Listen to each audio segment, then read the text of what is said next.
afternoon, listeners. This is your RJ Imad Kasir on Planet FM 87.6. And the show is your favorite Mind and Muse. And every Saturday from 12 to 2 p.m., we dive deep into the rituals of art, literature, mind sciences, book reviews, and we also invite esteemed guests to our studios to have discussions on these subjects. And dear listeners, you can catch us live on www.radio.gov.pk slash live dash streaming, and you can also download the Radio Pakistan's official app from the Play Store. And you can follow our Facebook page with the name Planet FM 87.6. So it's another exciting episode, and I am super excited because this is an area, and this is someone that I am highly impressed from him and his writings, his works is simply wonderful, and it is a different show because it's not only about the entertainment, and because the philosopher we'll be discussing today, he believed that life itself is not about entertainment. And listeners, let me just ask you something honestly. Have you ever felt that no matter what you achieve, something still feels missing? That happiness arrives and quietly leaves. Have you ever felt like that? And that desires keep knocking again and again. If you have ever felt like this, so you are already inside the world of Arthur Schopenhauer. Yes, our today's topic is Arthur Schopenhauer. He was one of the greatest philosophers, and we'll be discussing his philosophy, his works, his life. And before going into more detail about him, let me just share an interesting fact about him, which I'm sure that our listeners would love to know. Arthur Schopenhauer was a German philosopher, and he was born in 1788. And one of another great philosopher we know, Nietzsche, Friedrich Nietzsche. He was also a German philosopher, and he was greatly influenced by the thoughts of and philosophy of Schopenhauer. And another interesting thing that I wanted to share with my listeners is that our very own Allama Iqbal, Dr. Allama Muhammad Iqbal, he was also influenced and impressed by the thoughts and philosophy of Friedrich Nietzsche. And Nietzsche was impressed and influenced by Schopenhauer. So it's an interesting, an interesting fact that the philosopher of East, the poet of East, and our national poet Allama Iqbal, and interestingly enough, those who have read Allama Iqbal's works, they are aware that Allama Iqbal had given tribute to Friedrich Nietzsche. So there is a poem in Allama Iqbal's poetry about Nietzsche, and that tells us that Allama Iqbal was so much influenced by his thoughts, Nietzsche's thoughts, and Nietzsche himself was impressed by Arthur Schopenhauer, and Arthur Schopenhauer is the topic of our today's show. Arthur Schopenhauer, who is considered one of the greatest philosophers, and before this lovely track, I shared that Friedrich Nietzsche was also influenced by Arthur Schopenhauer. He was also a German philosopher like Schopenhauer, and our very own Allama Iqbal was influenced by Friedrich Nietzsche's works and his philosophy, and he had written a poem regarding Friedrich Nietzsche. So today we are discussing Arthur Schopenhauer. He was born in 1788, as I mentioned earlier, and life wasn't gentle with him. His father was a rich man. He was a businessman, practical, strict, and emotionally distant, and he wasn't emotionally available to him in his early childhood. And Schopenhauer's mother was a writer, and she was social, she was charming, and she was not very affectionate toward him also. So Schopenhauer grew up feeling unwanted and misunderstood. And that feeling of being left alone, that never really left him throughout his life. And this was something that shaped his early thoughts. And when his father died, most likely by suicide, something broke permanently inside Schopenhauer. And from that point on, Schopenhauer stopped believing that life is naturally good. So this is something that is core of his philosophy, and he had once said that a happy life is impossible. So this is something which we know that shaped his philosophy, and it was an honest opinion of him. That was what life had given to him, and in his eyes, it was the philosophy of life. And then he studied philosophy, but here is the twist, that he was brilliant and ignored. While other philosophers became famous, Schopenhauer sat alone, writing, watching, growing bitter, but also incredibly sharp. And he did not marry throughout his life, and he somehow didn't trust people, and he disliked almost everyone. And but behind that bitterness was a man who saw suffering clearly, maybe too clearly. And these are the early influences when we have a look at his life, that his father and his mother, both the parents, they weren't emotionally available to him when he needed them, and he was not understood, and he saw things differently. So, that is why he was someone who paid attention to everything he was facing in his early days. And as I mentioned, that he was super intelligent. And when an intelligent kid, he takes such deep impression of life, and he faces and experiences such different stuff, that definitely affects his thinking process. And that is the main reason why we see that these philosophers and these artists, there is a large number of artists, musicians, who are influenced by this philosopher Arthur Schopenhauer. And they also had some kind of relatable childhood, as we are discussing of Arthur Schopenhauer. And that is the main reason that when someone has a similar life, they tend to get influence by him. So Arthur Schopenhauer, he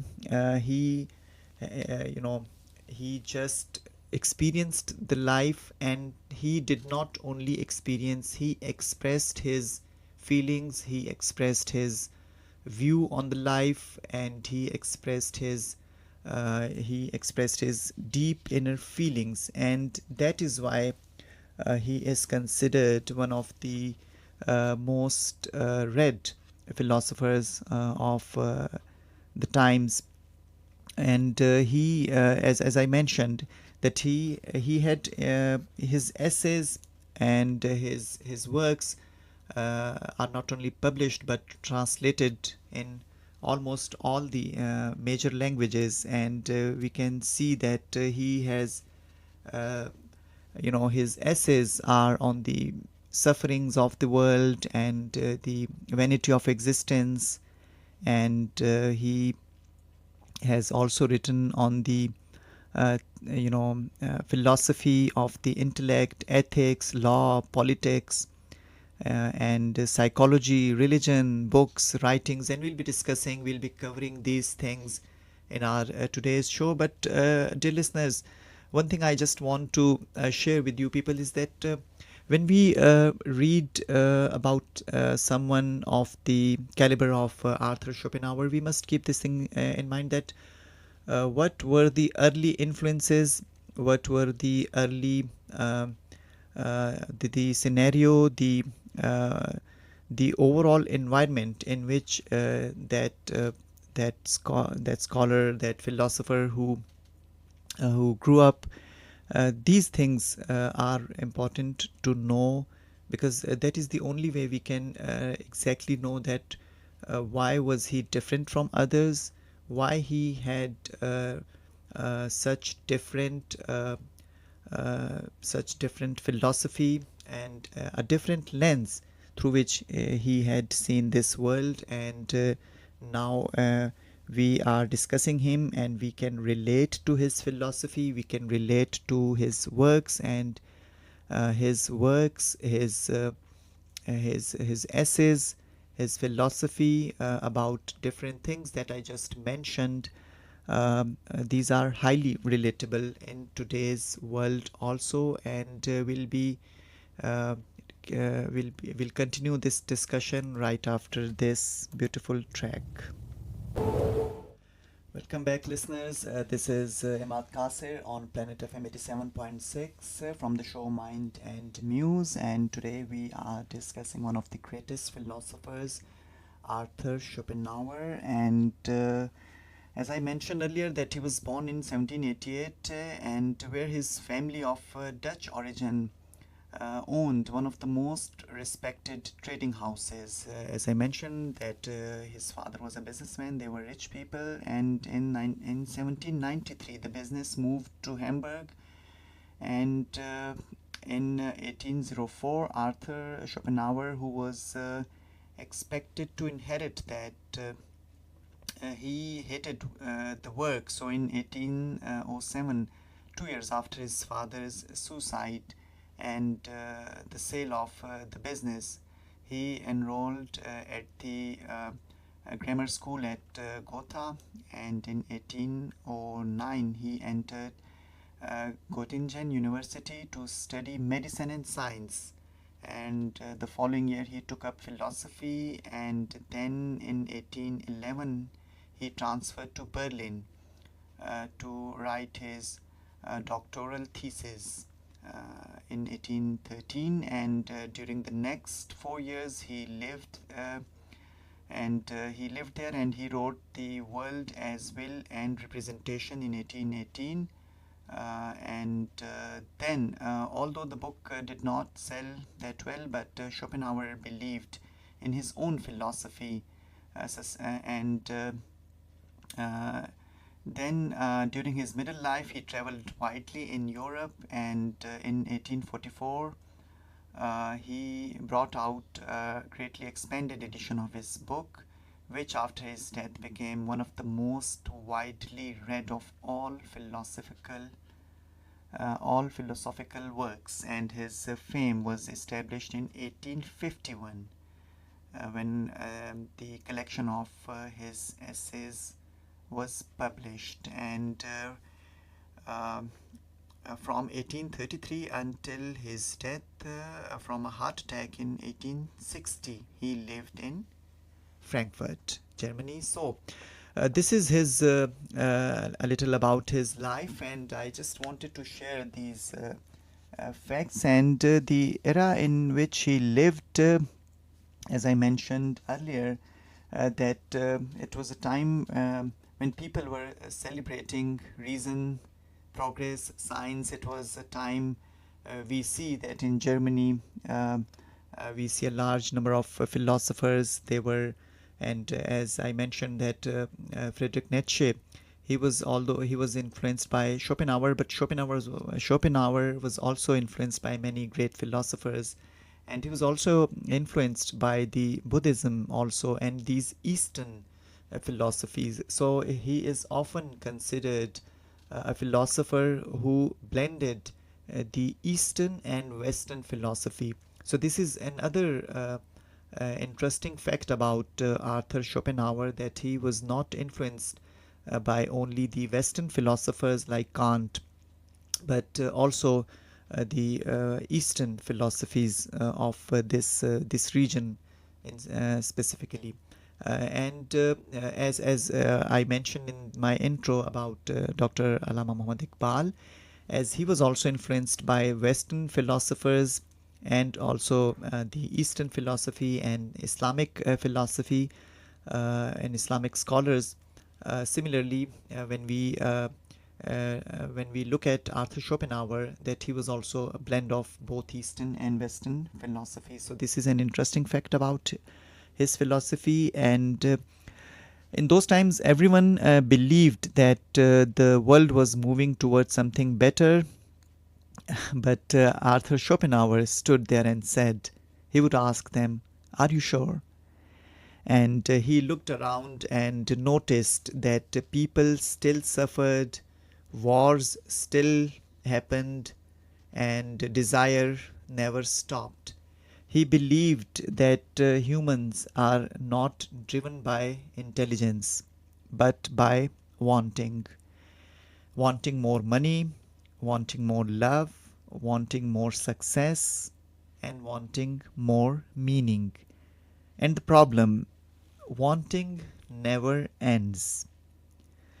So, according to Schopenhauer, society didn't become happier, it just became busier. And does that sound familiar today, dear listeners? Don't you think that it is still the case? Because we have become more busy, we have become busier in wanting more success, in wanting more meaning, in wanting everything more, but that peace of mind that is somehow missing. And this is what Schopenhauer had exactly figured out in his time and in his philosophy. And this is why he had this different lens to see the world.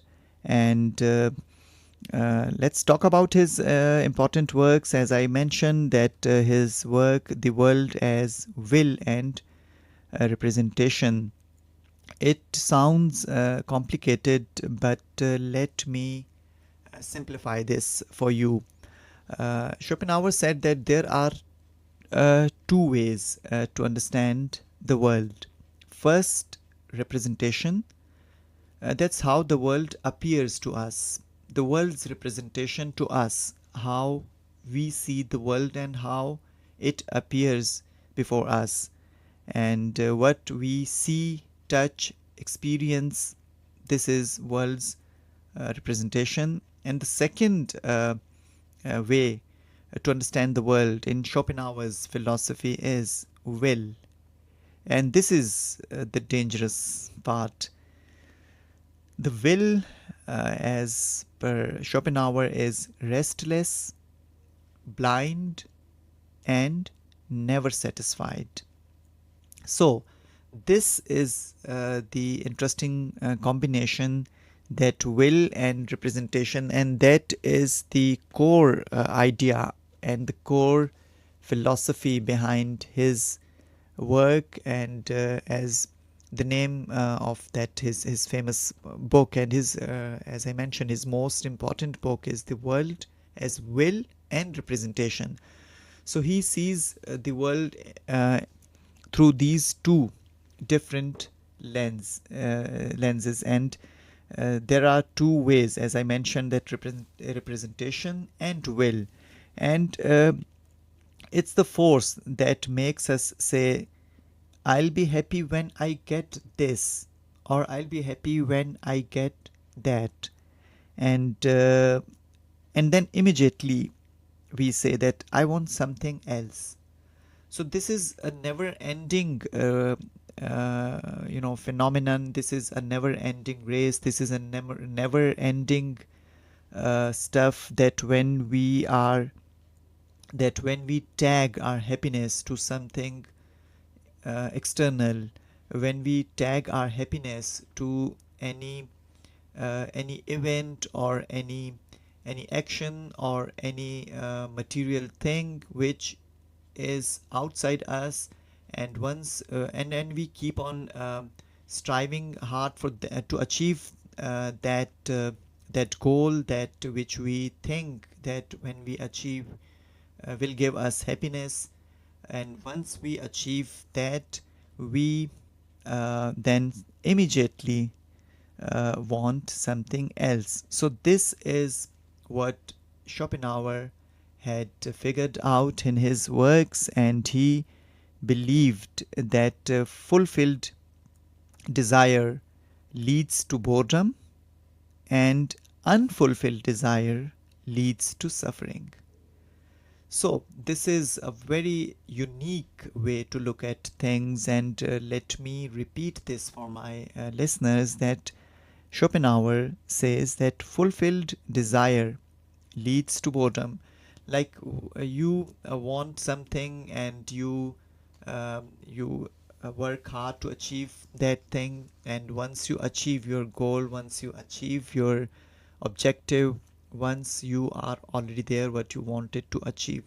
So in Schopenhauer's philosophy, he is of the view that once we achieve anything, we then become we become bored, and once a desire is fulfilled, that leads to boredom. And on the other hand, he says that unfulfilled desire leads to suffering. That, for instance, we tried hard, we could not achieve something, or we are still in the process and we haven't achieved something. So Schopenhauer, he is of the view that it unfulfilled desire that leads to suffering. So it's an interesting way to look at things. Or either way, peace is rare. Peace is something which is missing in this equation, and this is the philosophy, as we know, as we read his works, as we go through his works, as we know him, the great Arthur Schopenhauer. He says that peace is rare either way. If you fulfill your desire, if your desire is fulfilled, if your goal is achieved, that leads to boredom. And if you are not able to achieve it, if you haven't achieved,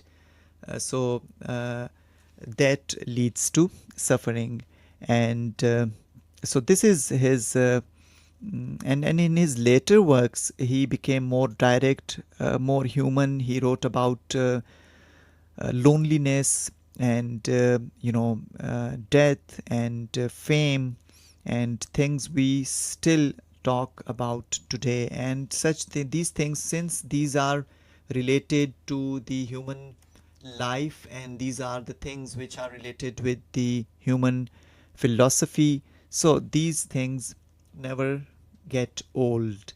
And that is the reason why is he so relatable, so pertinent, so relevant in today's philosophy also, because he wrote on the subjects, on the areas which never go old. We'll be discussing more on Schopenhauer's works right after this beautiful track. Welcome back, listeners. This is Imad Kasir on Planet FM 87.6 from your favorite show, Mind and Muse. And we are discussing Arthur Schopenhauer and his works, his life.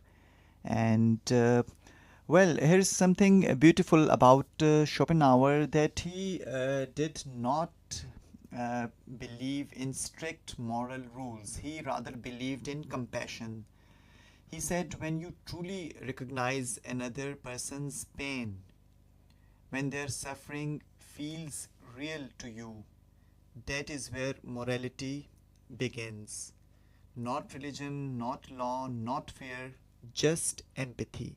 So he is more into this human feelings, this compassion that you should feel for others. You should feel the pain of others, and that is in his philosophy. That is in his eyes is above any law, that when you truly recognize another person's pain. And we listeners, we keep on discussing this when we discussed in our earlier shows about empathy and emotional intelligence and mind sciences. So this is something very interesting that keep on coming in different philosophies, in different areas, that we should feel for others, and we should be aware enough to recognize others' pain, others' sufferings, and that is only where morality or humanity, compassion, that begins, and that is empathy. When we put ourselves into someone else's position, and we can then feel their pains. So, Schopenhauer was a great advocate of this philosophy, and this is what he has written in his works, and he has rather uh, he has believed in this philosophy so strongly that he wants us to follow these things. And about ethics, he simply says that he's of the view that ethics is compassion as well as justice. When we are compassionate about others, and because in his views, uh, life is life is suffering, and that's really not a pleasant thought. But in his view, we need to minimize the suffering and maximize compassion, and we should treat others with kindness, and they are like us. So he's of the belief that all are similar, all humans, they are similar. So we should treat others with kindness, because they are like us, and we shouldn't be selfish. It's pointless, and it's ultimately makes us miserable if we are selfish. So compassion plus justice is ethics in Schopenhauer's philosophy. And compassion, as I discussed, as I am just sharing this, that compassion is the key, and this is what Schopenhauer tells us, because he says that when we hurt others, we are in fact hurting our own selves, and when we are kind to others, we are in fact we are kind with our own selves. And will that will we discussed that will thing, that like life force or whatever. So hurting others is like hurting ourselves basically. And he was not that optimistic about humans. So his ethics are more like let's be less bad to others, let's be less terrible to each other.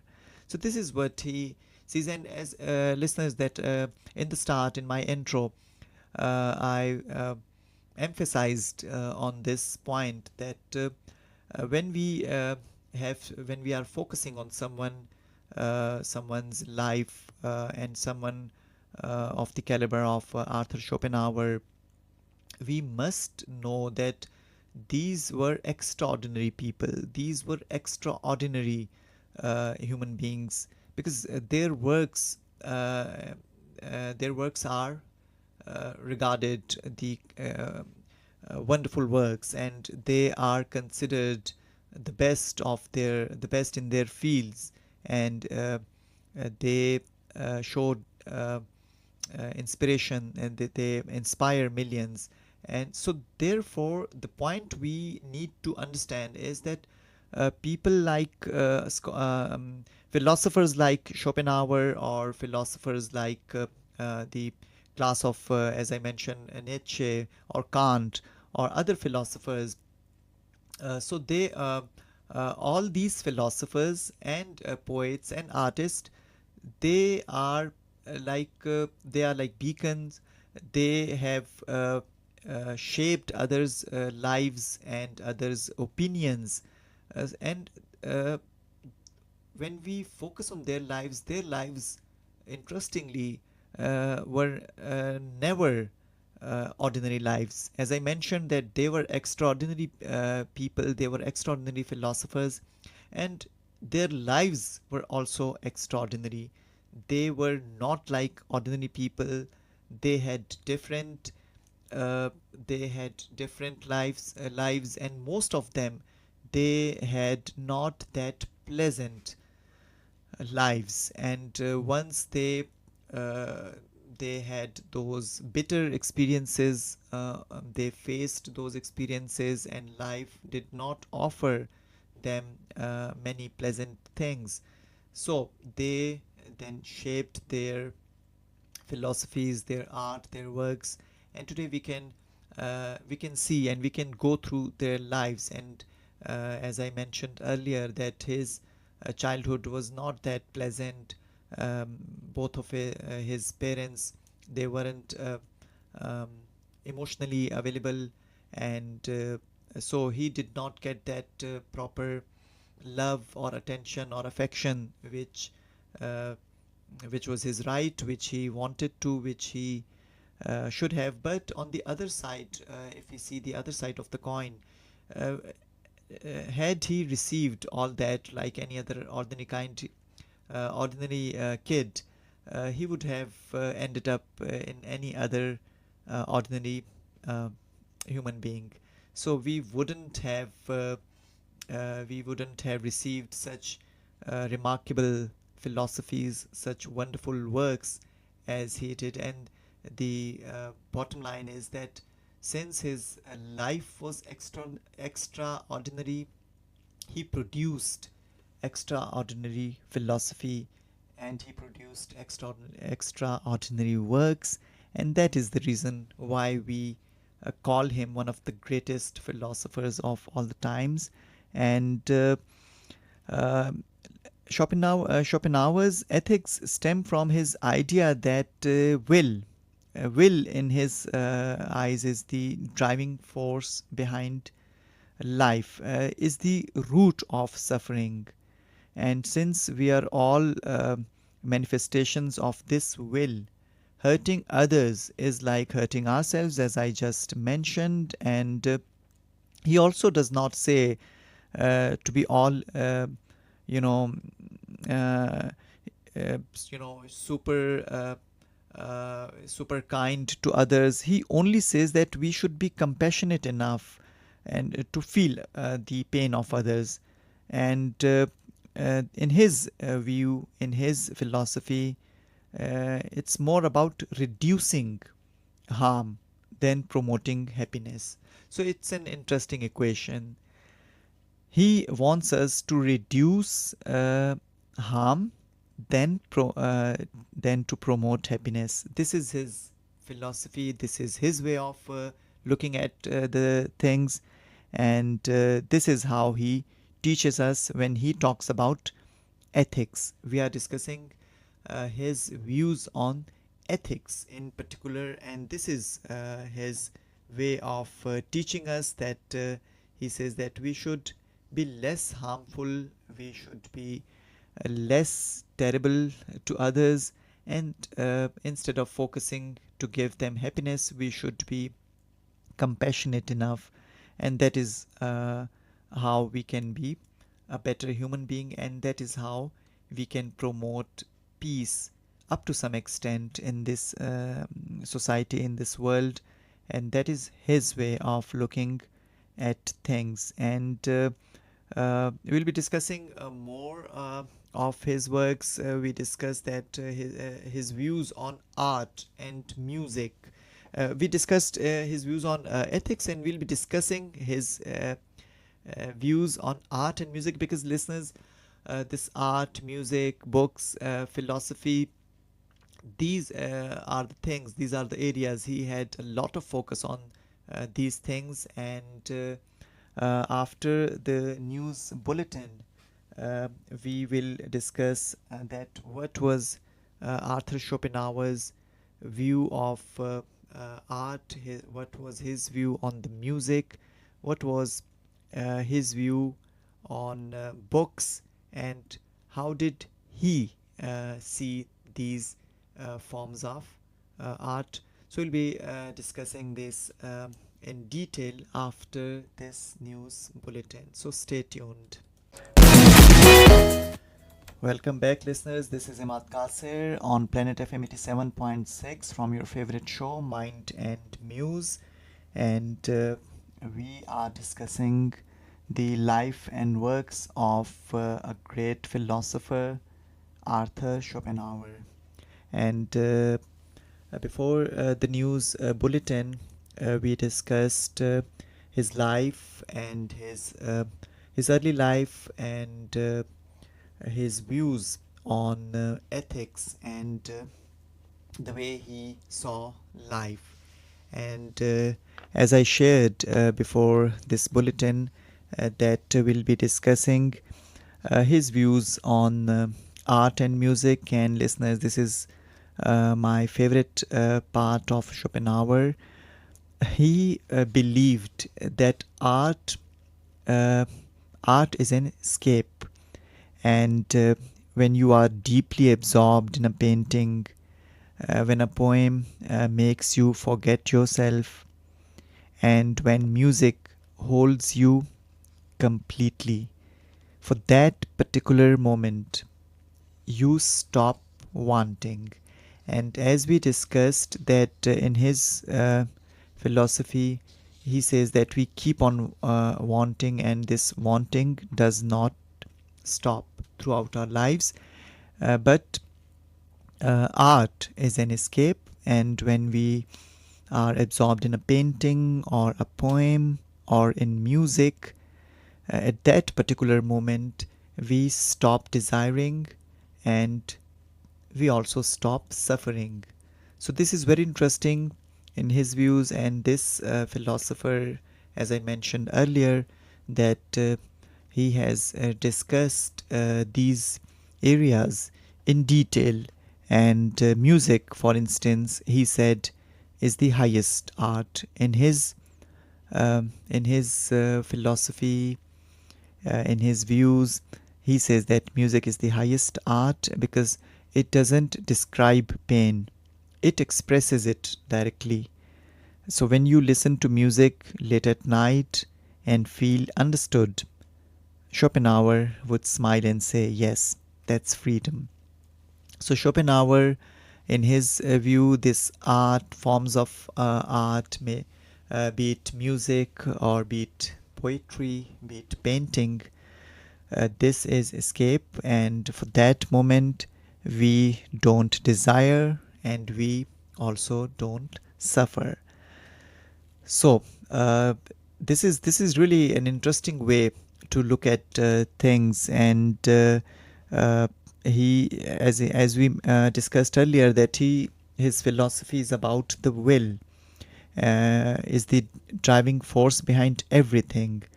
And he believed that art is like a release valve for this will, allowing us to escape life's struggles. And music, as I mentioned, that is the ultimate art, because it directly reflects the will, and no need for words or images, just pure emotion. And um, he says that when you feel small yet connected to something bigger, that epic mountains, those stormy seas, or or a sick guitar solo, whatever. So he is of the view that when we are mesmerized by any music, or by a painting, or by a poetry recitation, or if we read it, someone else is reading their poems, or we are reading a book of poetry. That is the best part we can have in our lives, because that is the moment we are not wanting something, we are simply enjoying some bigger work. And art is will's objectification. This is what he calls it. He discusses will in detail, and will's objectification is art in Schopenhauer's eyes, and art captures the essence of life. And it's kind of like freezing a moment in time, and this is absolutely like that. And my dear listeners, you must have felt that if a piece of music, or if a particular song, or if a painting or a movie, these are all forms of art uh, that resonates with you. And for instance, if you have heard a song, or if you like a song which is old, but whenever you listen to that song or music or that piece of art, you see that again, that reminds you of that particular moment. For instance, uh, if you are a student and you went on a trip to maybe any area, for instance, you went to Murray on a trip with your school for the first time, for instance, and those songs that you uh, that you enjoyed during your trip, during that memorable trip, whenever you will listen to those songs in your lives, uh, you will definitely resonate, and uh, you will remember that trip, and that will remind you of all those uh, memorable moments you had in that trip. So this is how we can relate to it, and this is what Schopenhauer tells us, that art basically captures the essence of life, and it's like freezing a moment. So that moment of your life, that and if you have uh, read a book and you admire that book, so whenever you will read that book again, that will remind you of that particular time in which you had read that for the first time. And this is how it goes. And music is the purest expression of the will in Schopenhauer's words and in Schopenhauer's philosophy. So music and that art that evokes, that makes you feel tiny yet connected to something massive. And genius is intense will and plus contemplation. And artists are like super connected to the will, creating stuff that's universally relatable. And this is what I was talking about a while ago, that these artists, be it a painter or a singer or a poet, they are super connected to the will. They have this power to create something new, and to uh, bring something into life. For instance, if we are talking about any painting, for instance, if you see Leonardo da Vinci's paintings, or Van Gogh's paintings, or you see Sadakan's paintings, or if you see Picasso's painting, or any other artist you like, or if you so those paintings are, as we just mentioned, as we just discussed rather, that these are freezing moments in timelines. So if we see that timeline, like we know that those paintings, those works are, you know, centuries old, and we can uh, enjoy, we can get pleasure, we know, and we get mesmerized every time we see those works, those paintings. And same is the case with music.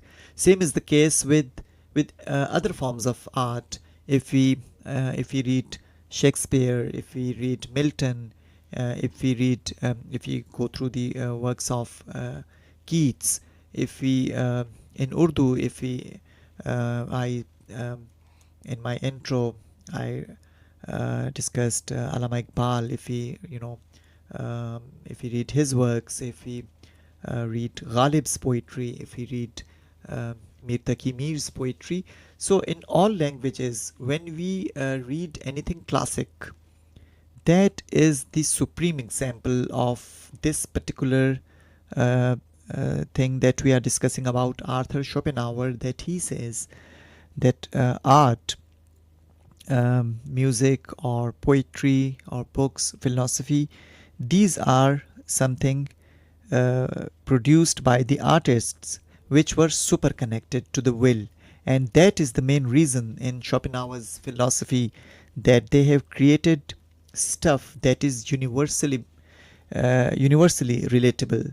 And dear listeners, you will agree to this, because uh, as we know that all these great names that I just mentioned, painters, these great painters that I mentioned, uh, painters like uh, Van Gogh or Sadikan, or poets like Shakespeare or Ghalib, when you go through their works, you can relate to it, and this is the beauty of their works.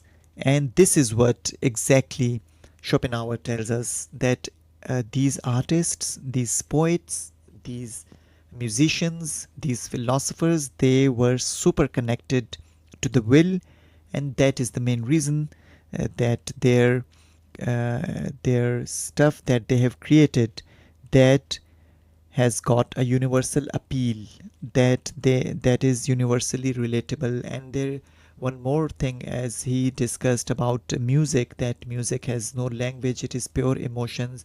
You don't need to be aware of the technicalities of the music. You just you without knowing these things, you can still enjoy music. And this is also true when it comes to paintings, that you don't need to be a painter. If you don't understand the technicalities of painting, yet you can enjoy a beautiful painting. And exactly the same is the case with poetry. You don't need to know the technicalities or the rhythms and rhymes or meters, and in Urdu we call rules. You don't need to be a master of these things, yet you can enjoy, yet you can relate to any form of art. And that is the quality, that is the class of these artists, which are discussed by Schopenhauer, that he says that genius is intense will plus contemplation. And he says that artists are like super connected to the will, and the stuff they create is universally relatable. And we do not need to be as I mentioned, that don't need to be musicians or artists or writers or poets to relate to them. We can simply relate to them because their work is super, their work is such wonderful, their works are such universally relatable, that we, without knowing the technicalities, we can still enjoy their works.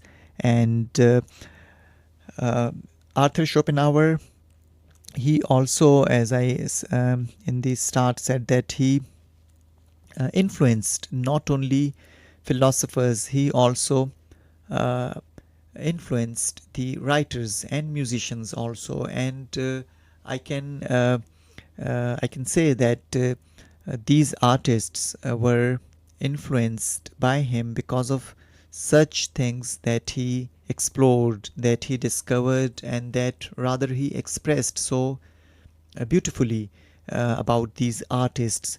That when Schopenhauer says that these artists are super connected, so the artists get they feel themselves connected with this great philosopher also. So this is the beauty of art. When he talks about art, when he talks about uh, such things, we can relate to it. So we will discuss more about this wonderful philosopher right after this lovely track. Welcome back, listeners. This is Imad Kasir on Planet FM 87.6 from your favorite show, Mind and Muse. And today we are discussing Arthur Schopenhauer, his works, his life, and he has something very interesting on thinking about our own selves. So, thinking for yourself, he says that one should be original, and no one can think for you. He's like, don't follow the crowd. So, originality is the key. Is And he's really serious about it. He wants us to have our own path, and we should not follow others' path. If we think differently, that's perfectly fine. And dear listeners, you must relate to it that our writers of today, which we keep on discussing in our shows, and we recently discussed Elif Shafak, and she had said that it's okay not to be okay. So it's really interesting that if we think differently, and this is what Schopenhauer exactly says. Originality is the key in his eyes. If you are different from others, it's not something to be worried about, and we should not follow others. We can always make our own path. This is what he he teaches, he tells, and he advocates when we think about our own selves. And then he has a different view that he wants us to question everything. He says that we should and take nothing at its face value, digest, then make it ours, make it yours. So this is also interesting that we should question, we should have the courage to question everything, we should have the courage. And this is what these philosophers, when we see their philosophies, as I mentioned, few great names, and if we go through anyone's life, anyone's works, we would know that this is something in common between all of this is something common in all of these philosophers, that they questioned everything. They questioned the society, they questioned the existing uh, things, they questioned the existing way of thinking or looking at things. As I mentioned earlier, that Schopenhauer, he has he's considered one of the he's a modern philosopher, and as I mentioned, that he blended Eastern and Western. He was greatly influenced by Buddhism also, and these Eastern works, when we see, and he his philosophy is kind of a blend of these two different sets of philosophies, these Eastern and Western philosophy. So he did not follow what was already available in his when we, for instance, see uh, he got influence from from the philosophers of Germany and other philosophers when he was growing up. But he discovered his own path, and that is why he was different from the rest of the lot. So he actually did this, he implemented this thought into his life, and that is why he then advocates this. He then asks others to follow this philosophy, that we should question everything. And usually we see that these philosophers, they question everything. And then intellectual courage, once we question anything, once we question something which is already there, and we have a different point of view, we have a different belief of those things, then dear listeners, then we have the intellectual courage. This is what he says, that intellectual courage is that we we should stand by our thoughts even if unpopular. So stand by your thoughts even if the crowd goes wild the other way. So this is also interesting, that you should be not only be able to question everything, but also you need to have this intellectual courage to stand by your thoughts. And you should also be able to face the crowd if they don't think the way you do. So this is interesting. Intellectual courage, this is the term that is given in his works. When we see that intellectual courage is that kind of courage when we have to, we all know that what courage is, but what intellectual courage is, that we should be able to intellectually challenge the intellectually question everything and anything which we see, which is different, and we have a different point of view of anything. We should be able to question, and then we need to have that intellectual courage. Then he, while discussing thinking for yourself, that is in fact a chapter, that is in fact his essays on these areas, thinking for yourself. And he discusses that, I just shared, that originality is the key.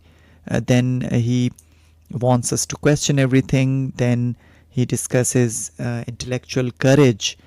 And one more thing which we see is very prominent in his works, that is solitude. And as all these artists, all these philosophers, we see that they want us to promote and to know that solitude fuels thoughts, and less noise, and we can have deep, and we can concentrate more in the solitude, and less distractions.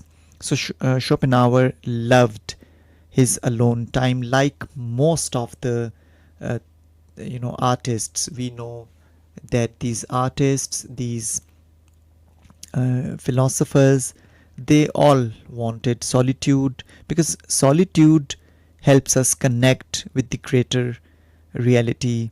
The solitude helps us to not only to focus on our own thoughts, but to focus on the secrets of the universe, the secrets of the the secrets which the nature wants us to know. So these things, and we know that also when we slightly, for instance, if we see in religion also, we know that solitude helps us.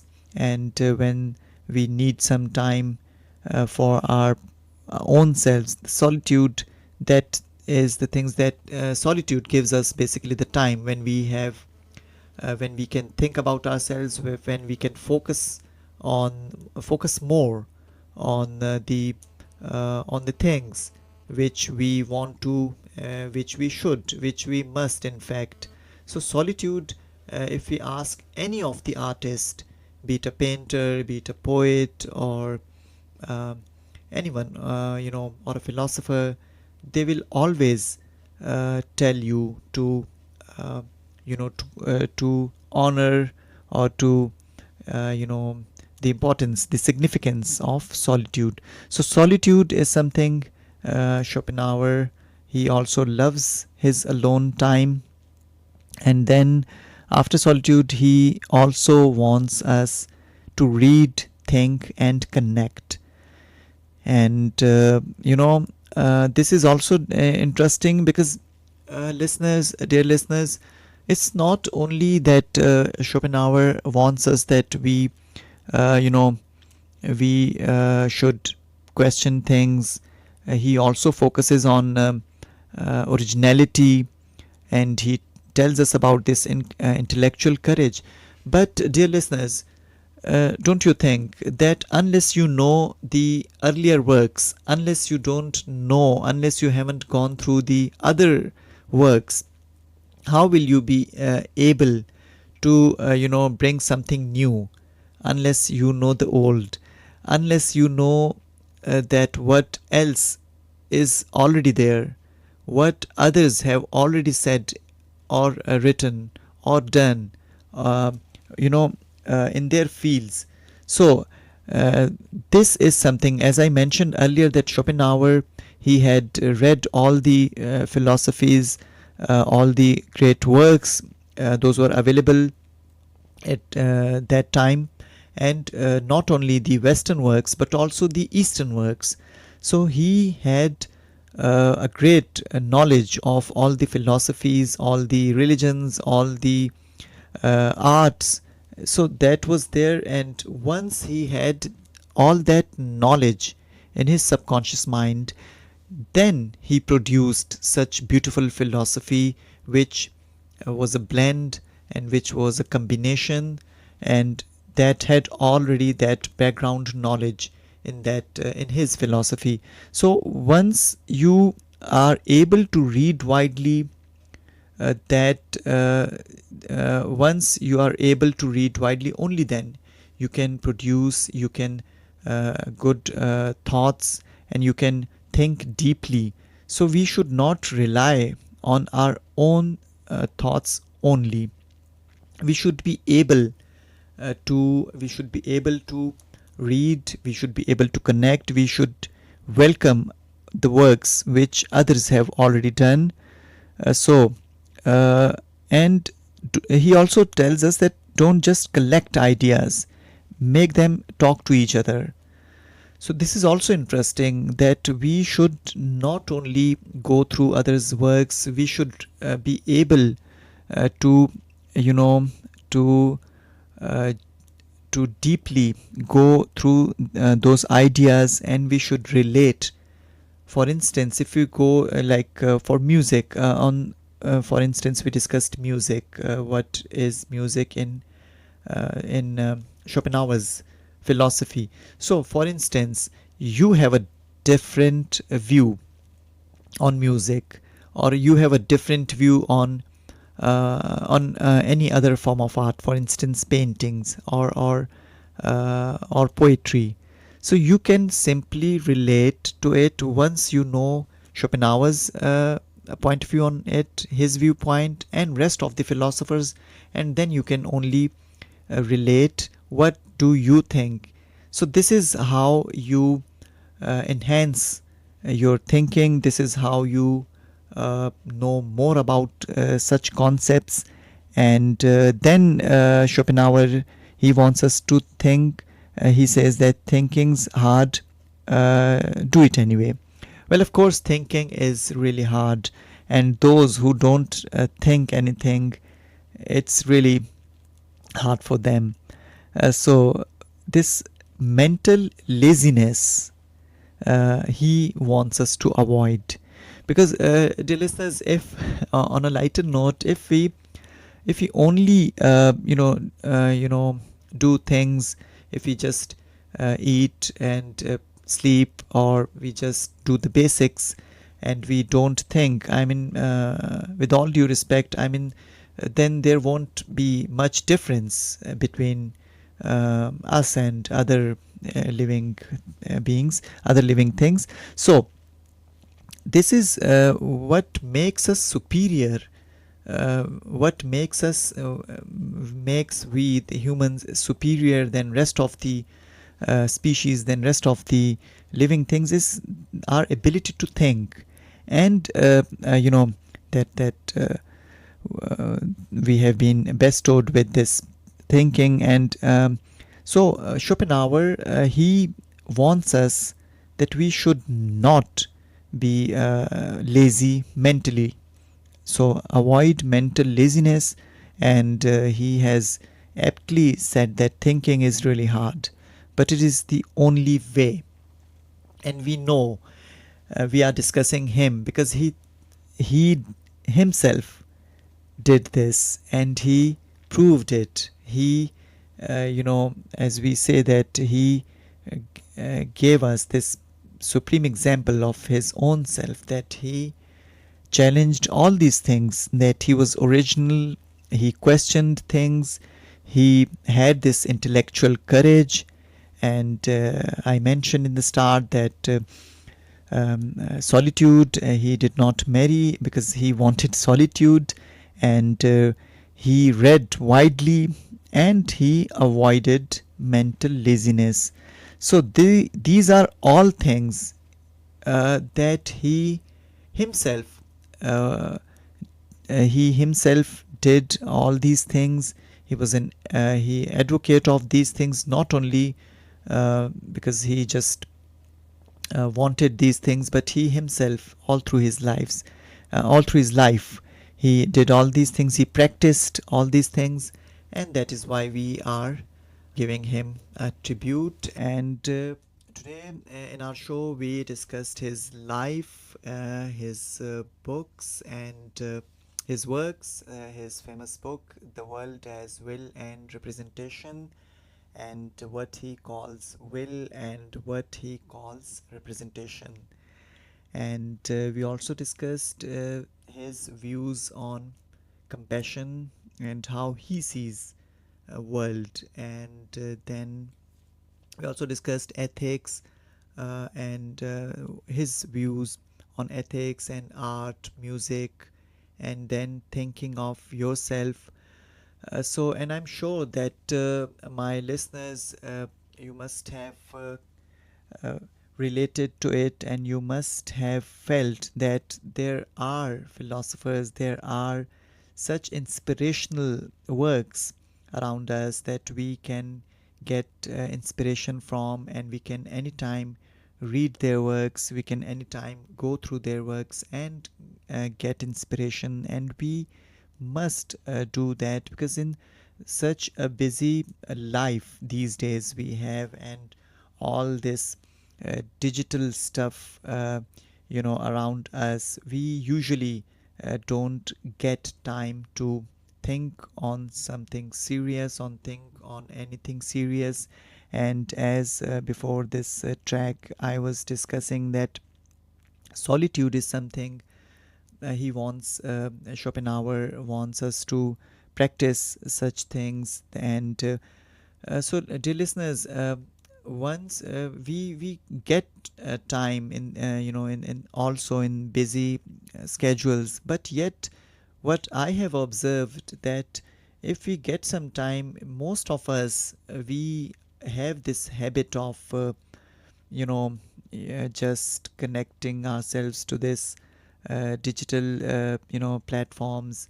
And we, although there are a lot of stuff which is useful and we learn from those things, but usually most of the time what I personally observe is that the most of the content we go through most of the time, that's not that useful, and it only, in my personal opinion, wastes our time.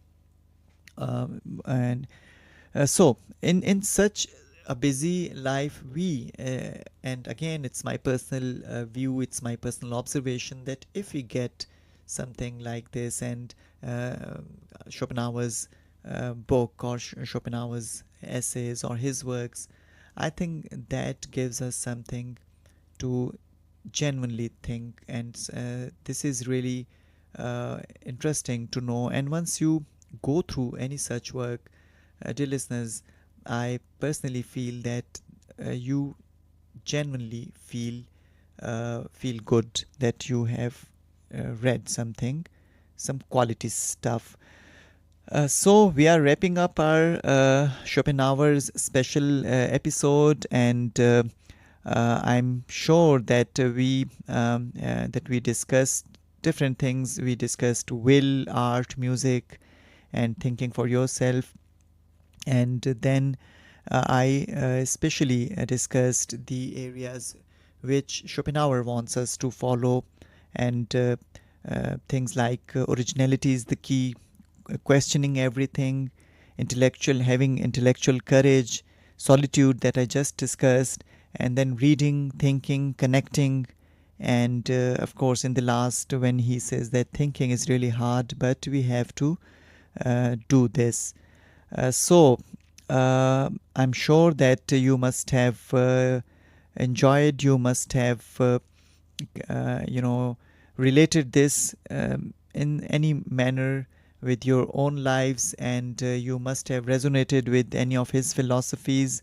So if you feel inspired, and go create something, be yourself, and question everything, or as he says, that just escape into art.